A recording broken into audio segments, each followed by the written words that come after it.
చంద్రబాబు నాయుడు ఉన్నటువంటి టీడీపీ కూటమి ప్రభుత్వం ఈ నెల 4వ తేదీన 8 గంటల పనిని 10 గంటలు చేయాలని చెప్పని పెట్టుబడిదారులకు అనుకూలంగా కేబినెట్ నిర్ణయం చేసింది. చాలా దుర్మార్గం, అన్యాయం. పోయిన నెలలోనే మేడే జరుపుకున్నాం. 1886 షికాగో నగరంలో కార్మికులు త్యాగంతో పోరాడి సాధి 8 గంటల పని, 8 గంటల నిద్ర, 8 గంటల విశ్రాంతి సాధించుకున్నటువంటి హక్కుని ఈరోజు వచ్చిన పాలక వర్గాల కేంద్రంలో బీజేపీ ప్రభుత్వం 8 గంటల 12 గంటల పేరుతో లేబర్ కోడ్లు తీసుకొచ్చింది. చాలా అన్యాయం. ఆయనకు సపోర్ట్గా ఈరోజు 10 గంటలు పెంచినాడు. రేపు మళ్ళా 2 గంటలు పెంచి మొత్తం 12 గంటలని ఇక్కడ ఈ రాష్ట్రంలో చేయాలని ఓటీలు కానీ ఏమి అమలు కావు. ఉంటే నువ్వు ఉద్యోగాలు, కొత్త ఉద్యోగాలు ఇచ్చి అమలు చేయించుకోనికి అవసరం అయితే అదే తప్ప నిరుద్యోగ లక్షలాది మంది ఈ రోజు రోడ్డున పడతా ఉంటే వాళ్ళు లేకుండా పాత వాళ్ళతో నువ్వు పని చేయించుకోవాలంటాం చాలా అన్యాయం.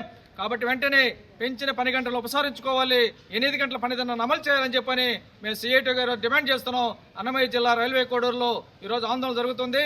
ఈ కార్యక్రమంలో పాల్గొన్న వాళ్ళందరికీ అభినందనలు సెలవు తీసుకుంటున్నాం.